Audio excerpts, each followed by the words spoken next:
Imagine, have you ever wondered how did two communities that lived side by side for centuries suddenly begin to see each other as enemies? Why do many Hindus and Muslims now view one another as enemies, fear, and even hatred? And most importantly, who is really to blame? Across the world, the rulers of a nation seems to share one common rule: hatred first. Once when they were in power, they declared that the first right to this nation would belong to Muslims. Do you agree with that?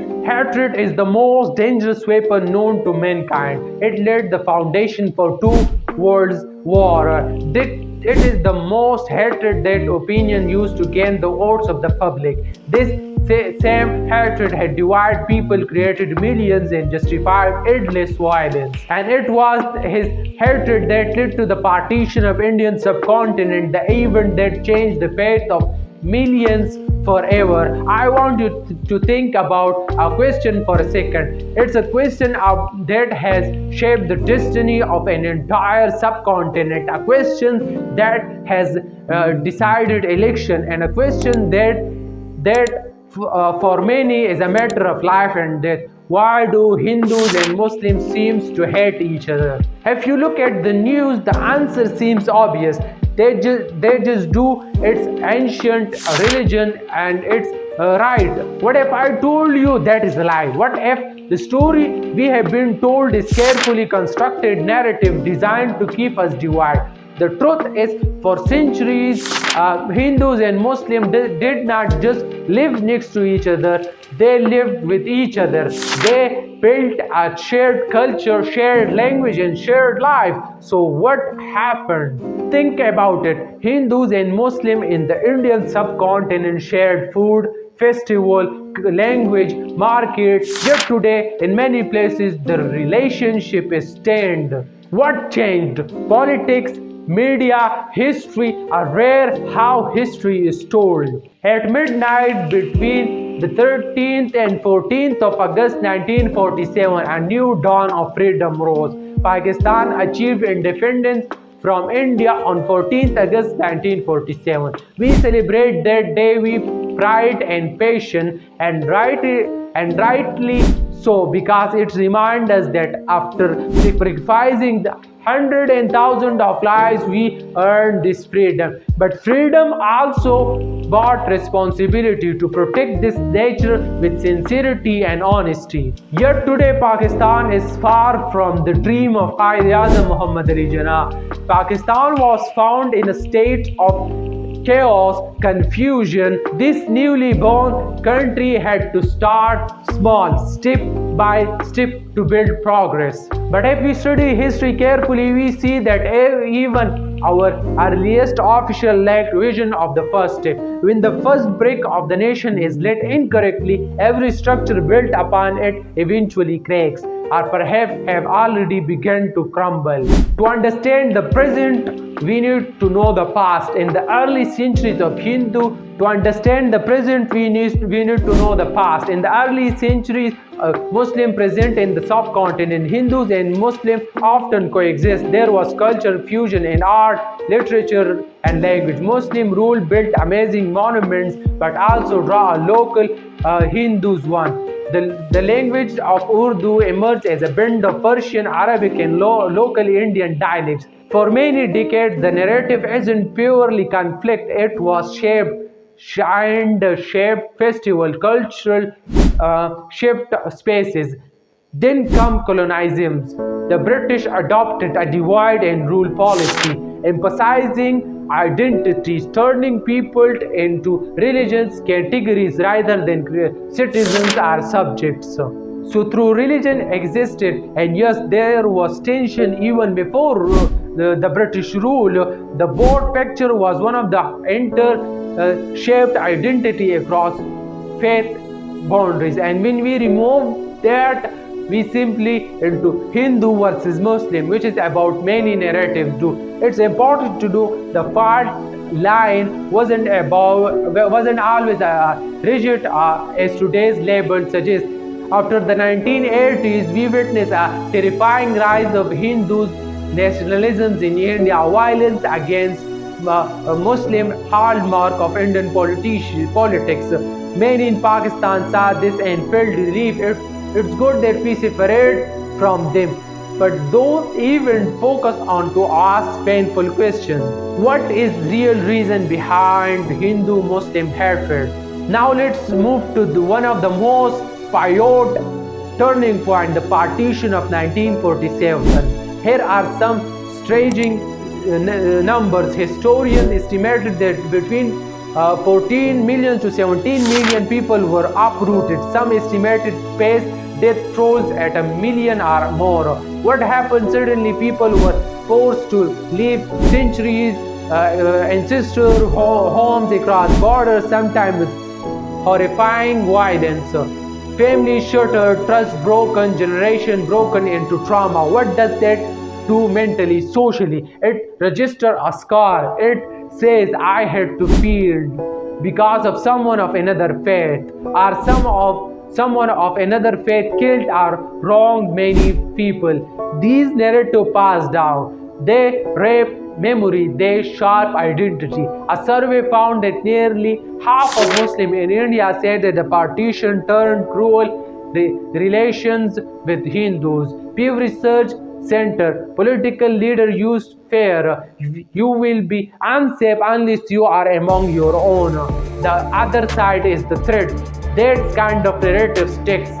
Emotionally speaking, the wounds wouldn't heal. They just become moderate and can be resurfaced with convenience. So this chapter is crucial. Not just the fact of partition, but how the trauma lingers, how the memory shapes attitude today. The British love drawing line on map.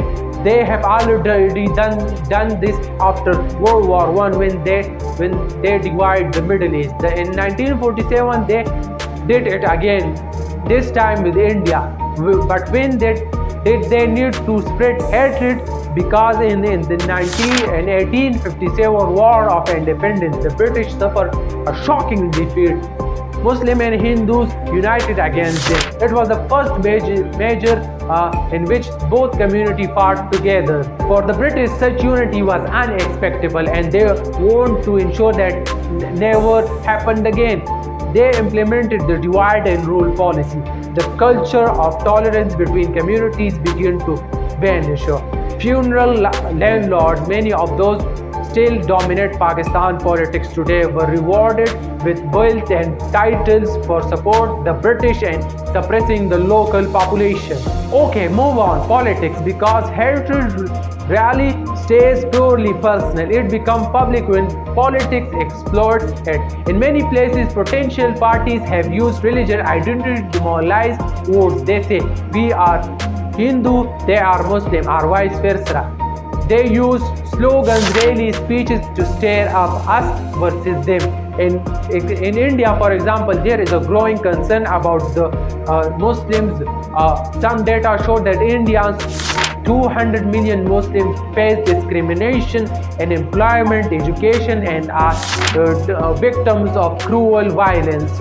Council on Foreign Relations, and when a politician uses a rally to label the other side as community that takes away jobs and the community that takes the vote differently, that is not only irresponsible, it's crucial. And on the flip side, in Pakistan and elsewhere, you see religion extremist narrative used similarly. Division is unity ignored. Now let's talk about the media, and especially social media, because there is where the story begins, messy and fast moving. Traditional TV debates often reduce complex reality into shouting matches, Hindus versus Muslims. But on WhatsApp, Telegram, social network, a fake news travels fast. A forward message, a manipulated video, a rumor about they insult our religion, boom, fuels anger. Research called this the algorithm of anger because outrage spread faster than claims. Decision media companies and social networks have an anger means click, views, share. When you polarize, you keep people triggered. So the business of hate become part of the ecosystem. Real world example, misinformation about one community, hatring Others have been shown to create tensions in India. The result, real violence, real distrust. So in a sense, the media does not just reflect the divide, it magnifies it. It means even people who want peace get drained into the noise. When you are scrolling your phone and you see breaking, Muslim group attacked Hindu festival, maybe you share it before clicking, the damage is done. The two-nation theory by Sir Syed Ahmad Khan became the ideological foundation of this division. Quaid-e-Azam Muhammad Ali Jinnah literally fully supported it. Jinnah believed that after the growing hatred between the two communities, the only solution was a separate state for Muslims. He famously said, "Think 100 times before you take a decision, but when the decision is taken, stand by it as one man." Expert the best prepare for the worst. The British ruined after the World War were despite to leave to them. Dividing India before leaving was the easiest way to protect their own political interest. They sent Sir Cyril Ratcliffe, a lawyer who had never been to India before, to draw the new border. Working with outdated map, Ratcliffe split the subcontinent into three parts, birthing East and West Pakistan, but the single line on a map unleashed unimaginable tragedy. 14 to 15 million people were displaced, forced to leave homes and land and friends behind. Nearly 2 lakh people were killed in the migrations, never reaching the nation they dreamed of. Now let's pause and take a deep breath, because it's easy to focus only on the negative, but the reality on the ground often feeds a different story. In countless towns and villages across India, Pakistan and beyond, Hindus and Muslims live peacefully side by side. They share festivals, for example, a Hindu festival celebrated by Muslim neighbor and vice versa. They go to each other's wedding, they work together, they are friends, neighbor and colleagues. One experiment by the World Bank in India found that when Muslims and Hindu workers were randomly mixed in teams, outcomes improved, at least in the same task. World Bank, so the lived reality of many people. I don't hate the guy next to door because he is Hindu or Muslim. The reality dies for the dominance narrative. That is important, because if you only ever see the conflict, you start to believe the conflict is everywhere, but it isn't. There are millions of small acts of coincidence happen every day. They are quiet, but they count. Despite what headlines say, ordinary Hindus and Muslims often live side by side peacefully. Think about the million of people who celebrate Diwali or Eid together. The neighborhood where kids play cricket together regardless of religion. So finally, what you can do if you are watching this, so you are a part of solution. Education and media literacy. Take education. Young people have to question forward humor, sensational headlines, unregistered and unchecked bias things. Dialogue and culture promote interaction between communities. Share festival, join projects, volunteers group, focus on common causes, job, poverty, health, safety. These affect anyone. When the agendas shift from my religion to your religion to our shared problem, things change. We have traveled a long path from centuries of coexistence through colonial division, the trauma of partition, to politics, media, religion, and finally what you can do. And here is the key.